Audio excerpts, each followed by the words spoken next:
अस्सलामुअलैकुम। मैं हूं अख्तर अब्बासी और आप देख रहे हैं वर्ल्ड स्पोर्ट्स। सबसे पहले आज की टॉप स्टोरीज पर निगाह डालते हैं, जिनके मुताबिक पाकिस्तानी क्रिकेटर्स को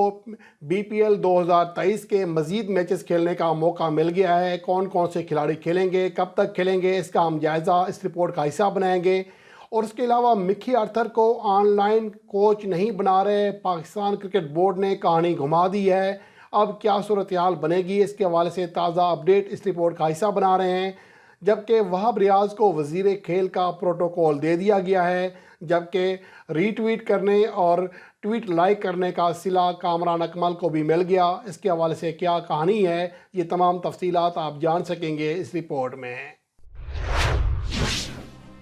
सबसे पहले बात करते हैं पाकिस्तान के वो प्लेयर जो कि बांग्लादेश प्रीमियर लीग 2023 में खेल रहे हैं और अपने तौर पर शानदार खेल पेश कर रहे हैं। ख़ास तौर पर इफ्तिखार अहमद, वहाब रियाज जो टॉप प्लेयर्स हैं बैटिंग और बॉलिंग में, उनमें शामिल हैं। उसके अलावा इफ्तिखार अहमद, रिजवान और जो दीगर खिलाड़ी हैं वो भी परफॉर्म कर रहे हैं। पाकिस्तान के कई टॉप प्लेयर्स वहाँ खेल रहे हैं। और इसके हवाले से अब ये इतलात आ रही हैं कि पाकिस्तान के प्लेयर्स को 2 फरवरी को वतन वापस बुलाने का फ़ैसला किया गया था, लेकिन जो खिलाड़ी हैं उन्होंने बहुत ज़्यादा दबाव डाला हुआ था पाकिस्तान के चेयरमैन के ऊपर, नजम शेटी के ऊपर, जिन्होंने इस हवाले से गुज़श्ता रोज़ इस बात का इतराफ़ किया था कि प्लेयर्स की जानिब से उन पर बहुत ज़्यादा दबाव है कि वो उन्हें मुकम्मल सीज़न जो है, जब तक उनका एग्रीमेंट है वहाँ तक खेलने दिया जाए, वरना उनका बहुत ज़्यादा नुकसान हो जाएगा। इसके हवाले से नजम शेटी ने अपने तौर पर कोशिश की, लेकिन बहरहाल अब पीसीबी ने ऐसे प्लेयर्स के आगे घुटने टेक दिए हैं और इन प्लेयर्स को मज़ीद मैचेस खेलने का मौका दिया गया है। अब ये प्लेयर्स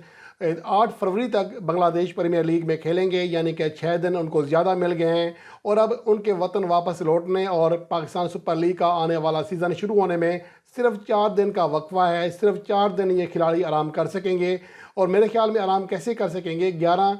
फरवरी से तो उनके प्रैक्टिस शुरू हो जाएगी, मुश्किल से 1 दिन का उनको आराम मिलेगा। उसके फ़ौरी बाद वो पाकिस्तान सुपर लीग में एक्शन में आएंगे। अलबत्ता वो खिलाड़ी जो कि 5 फरवरी को कोयटा ग्लेडिएटर्स और पेशावर ज़ल्मी के दरमियान जो नुमाइशी मैच होना है उसका हिस्सा है, उन्हें 2 फरवरी तक हर हाल में वतन वापस पहुंचना है। बाकी जो खिलाड़ी हैं, जिनमें रिजवान भी है और दीगर बहुत सारे ऐसे खिलाड़ी हैं जो कि पेशावर ज़ल्मी या फिर कोयटा ग्लेडिएटर्स के इस मैच का हिस्सा नहीं बनेंगे, वो 8 फरवरी तक बांग्लादेश प्रीमियर लीग खेल सकेंगे। इसके हवाले से अहम चीज़ ये है कि पाकिस्तान के जो बोर्ड है इसने बहुत बड़ा रिस्क लिया है और ये उनको खिलाड़ियों को पाबंद करना चाहिए था जब एनओसी दे रहे थे, जब वो अपने एजेंट के ज़रिए मुआहदा कर रहे थे, क्योंकि ये बहुत कम वक्त है। एक खिलाड़ी मुसलसल न्यूजीलैंड के खिलाफ पहले सीरीज़ खेली, इंग्लैंड के खिलाफ खेली, फिर न्यूजीलैंड के खिलाफ खेली, उसके बाद फौरी तौर पर ये खिलाड़ी बांग्लादेश प्रीमियर लीग खेलने चले गए और वहाँ से वतन वापस लौटेंगे तो सिर्फ 1 दिन का आराम करेंगे। उसके बाद वो प्रैक्टिस सेशन के लिए अपनी टीमों का जो कैंप है उसको ज्वाइन कर लेंगे। उसके फौरी बाद वो फिर पाकिस्तान सुपर लीग में जुट जाएंगे और 1.5 महीने से ज़्यादा वो लगातार मैचेस खेलेंगे। तो इसका बहुत ज़्यादा असर पड़ सकता है और ख़ास तौर पर पाकिस्तान को ऐसे मौके पर जब पाकिस्तान को रवां साल बहुत बड़ी सीरीज़ खेलनी है, गो के इंटरनेशनल क्रिकेट सीरीज़ भी होनी है, लेकिन दरमियान में कम से कम 10 से 15 दिन का, 10 दिन का, हफ्ते का गैप लाजमी होना चाहिए था। तो बेहतर होता कि खिलाड़ियों को 2 फरवरी से पहले ही वतन वापस बुला लिया जाता। लेकिन बहरहाल अब इस हवाले से खिलाड़ियों का भी कसूर इसलिए नहीं है कि उनके सामने पैसा है, वो देखते हैं कितने डॉलर हमारे नुकसान हो जाएगा, तो वो भी यही चाह रहे हैं कि इस एग्रीमेंट से ज़्यादा जो पैसा है वो कमा लें, जो कि उनकी रिक्वायरमेंट भी है। तो ये इसके हवाले से अपडेट आई है। इसके अलावा दूसरी अहम बात ये है कि मिकी आर्थर के हवाले से, जिनके बारे में ये कहा जा रहा था कि वो ऑनलाइन कोचिंग करेंगे, लेकिन अब पाकिस्तान क्रिकेट बोर्ड के ज़राए ने इस हवाले से तरदीद की है कि ऐसी कोई बात नहीं है। दर हकीकत पाकिस्तान क्रिकेट बोर्ड अब बात को घुमा रहा है, जब देखा है कि बहुत सारे साबिक प्लेयर्स और जो टीवी माहिरीन हैं, एंकर्स हैं, यूट्यूब है, सोशल मीडिया है, हर तरफ से इस आइडिया की तनकीद हो रही है। ख़ास तौर पर लाहौर कलंदर के क्रिकेट डायरेक्टर आकिब जावेद ने कहा कि पहले हम ऑनलाइन शॉपिंग करते थे, अब ऑनलाइन कोचिंग भी हुआ करेगी, तो मज़े का खेज सूरत हाल है। और वाकई ऐसी ही चीज़ थी जिसे शायद कोई आम शायकीन क्रिकेट जो है, शायक क्रिकेट है, वो भी इसको कबूल नहीं करेगा, वो भी समझेगा ये बकवास फ़ैसला है। लेकिन अब दूसरी जानिब अब पाकिस्तान क्रिकेट बोर्ड ने इस कहानी को यूँ घुमा दिया है कि काम तो वही होगा जो ऑनलाइन कोचिंग ही होगी, लेकिन अब कहानी को यूँ घुमा दिया है कि पाकिस्तान का कोई हेड कोच ही नहीं होगा और जो अब हेड कोच होगा वो एक तरह से जो असिस्टेंट कोच होगा उसकी ज़िम्मेदारी दे दी जाएगी। असिस्टेंट कोच को اور جو ہیڈ کوچ کا عہدہ ہے ایک طرح سے ختم کیا جا رہا ہے، اور cricket director, Pakistan cricket team کے ڈائریکٹر کے طور پر اب وہ کام کریں گے 1 اپریل سے۔ اس کے حوالے سے کہا جا رہا ہے کہ چند ہی دنوں میں مکی آرتھر پاکستان آ رہے ہیں مختصر ٹور پر، اور یہاں آ کر وہ معاملات سنبھالیں گے، بات چیت کریں گے۔ اس کے حوالے سے یہ کہا جا رہا ہے کہ وہ پاکستان کرکٹ بورڈ کے جو ایک ٹیم کے ساتھ ساتھ نیشنل ہائی پرفارمنس سینٹر کے کرکٹ ڈائریکٹر بنیں گے۔ تو یہ ایک طرح سے مضحکہ خیز صورتحال ہے، اور ڈربی شہر کے ساتھ وہ اپنا معاہدہ چھوڑنا نہیں چاہتے، 2025 تک وہ ان کے ساتھ ہیں، ان کا طویل سیزن چلتا ہے۔ تو یہ کیسے ممکن ہے کہ ایک کھلاڑی، ایک جو کوچ ہے وہ اپنے ان پلیئر پر زیادہ توجہ دے گا، یا پاکستان کے پلیئرز پر توجہ دے گا، اور یا پھر نیشنل ہائی پرفارمنس سینٹر میں یہ کام کرے گا؟ تو میرے خیال میں یہ صورتحال انتہائی زیادہ مضحکہ خیز ہے، اور پاکستان کرکٹ بورڈ اب کہانی گھمانے کی کوشش ضرور کر رہا ہے، لیکن میرے خیال میں اب ہم جو عام شائقین کرکٹ ہیں وہ بھی اتنے بیوقوف نہیں ہیں، ہر چیز سمجھتے ہیں، لیکن یہ فیصلہ بہرحال کسی بھی طرح پاکستان کے حق میں نہیں ہے، پاکستان ٹیم کے حق میں نہیں ہے، اور نہ ہی کھلاڑیوں کے حق میں ہے۔ اب دیکھنا یہ ہے کہ اس کے حوالے سے مزید اگر تنقید ہوتی ہے تو بڑے نام ہیں، وسیم اکرم ہے، وقار یونس ہے، اس طرح اور بہت سارے سابق پلیئرز ہیں، ان کو بھی چاہیے کہ اس کے حوالے سے بات کریں۔ محض چند ایک آوازوں کی وجہ سے گو کہ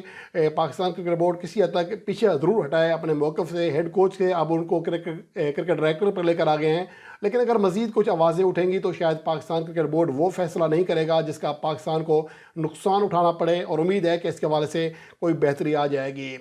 اور اس کے علاوہ وہاب ریاض، جو کہ بنگلہ دیش پریمیئر لیگ کھیلنے کے بعد وطن واپس لوٹے، انہیں ایئرپورٹ پر ہی پروٹوکول دے دیا گیا، جو کہ وزیر کھیل بنے ہیں پنجاب کے۔ یہ ایک قدر حیران کن بات بھی ہے کہ ابھی تک وہاب ریاض نے حلف نہیں لیا اپنے عہدے کا، اس کی وجہ، اور انہیں پروٹوکول پہلے سے دے دیا گیا ہے۔ تو یہ چیزیں ایسی ہوتی ہیں جب آپ میرٹ کے خلاف کوئی باتیں کرتے ہیں، حقائق جو ہیں پھر سامنے آ ہی جاتے ہیں، تو پھر اس طرح کی جو چیزیں ہوتی ہیں پھر تنقید کا نشانہ بنتے ہیں۔ وہاب ریاض نے کہا کہ انہیں خوشی ہے کہ انہیں اس ذمہ داری کے قابل سمجھا گیا، اور وہ اپنی ذمہ داری بخوبی نبھائیں گے، لیکن یہاں سوال یہ پیدا ہوتا ہے کہ بنگلہ دیش پریمیئر لیگ سے وطن واپس لوٹنے کے بعد مختصر سے آرام کے بعد وہ کوئٹہ چلے جائیں گے، جہاں وہ کوئٹہ گلیڈیٹرز کے خلاف 5 فروری کو نمائشی میچ کھیلیں گے۔ اس کے بعد پھر وہ پشاور زلمی کے ساتھ ان کے پریکٹس کریں گے، ان کے کیمپ میں جائیں گے، اس کے بعد پھر وہ میچز کھیلیں گے۔ تو یہ کیسے ممکن ہے کہ ایک بندہ میدان میں کھیل بھی رہا ہو اور ذمہ داری بھی نبھا رہا ہو؟ اور اس کے حوالے سے میرا خیال یہ بھی ہے کہ آئی سی سی بھی اس حوالے سے ایکشن اس لیے لے سکتا ہے کہ اگر وہ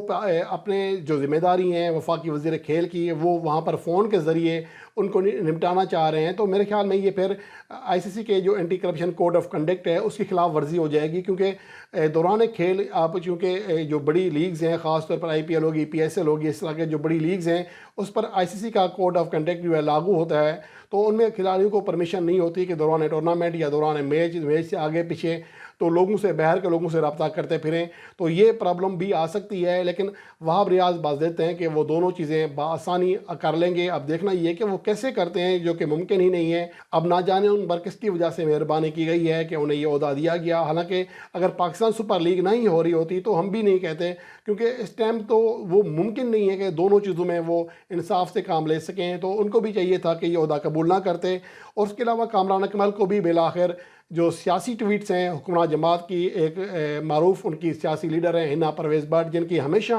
ری ٹویٹ کرتے ہیں، یہ ری ٹویٹ نہ بھی کریں تو لائکس لازمی کرتے ہیں، اور لگتا ہے ایسا ہے کہ کامران اکمل کو ہنا پرویز بٹ کی جو ٹویٹس ہیں ان کو لائک کرنے کا صلہ مل گیا ہے۔ انہیں پاکستان کی جونیئر سلیکشن کمیٹی کا چیف سلیکٹر بنا دیا گیا ہے، اور ان کے ساتھ ساتھ سلیکشن کمیٹی میں دیگر چند نام بھی ہیں، جن میں سہیل تنویر کو شامل کیا گیا، عامر نذیر، تیمور خان، جنید خان، فیصل اطہر، کیسر عباس اور ثناء اللہ بلوچ کو سلیکشن کمیٹی کا حصہ بنایا گیا ہے۔ یہ انڈر 19، اس کے علاوہ انڈر 13، انڈر 16، انڈر 17 یہ ٹیمیں تشکیل دیا کریں گے، یہ سلیکٹڈ ٹیمیں منتخب کریں گے۔ تو بہرحال اب کامران اکمل کو مبارکباد اپنی جانب سے، لیکن تو یہ چیزیں کامران اکمل کے حوالے سے ہم کہہ سکتے ہیں کہ وہ اس بات کو، اس کام کو بآسان نبھا سکتے ہیں، کیونکہ موجودہ وقت میں وہ فارغ ہیں اور کوئی اور بڑی ذمہ داری نہیں ہے۔ لیکن بہرحال وزیر کھیل کا جو عہدہ ہے وہاب ریاض کے لیے میرے خیال میں وہ کسی حد تک غلط ہے، غلط ٹائمنگ چنی ہے، کیونکہ پی ایس ایل بھی ہو رہی ہے، اس کے علاوہ پھر اسی ٹائم پر وہ یہ ذمہ داری بھی نبھائیں گے، تو میرے خیال میں وہ اسے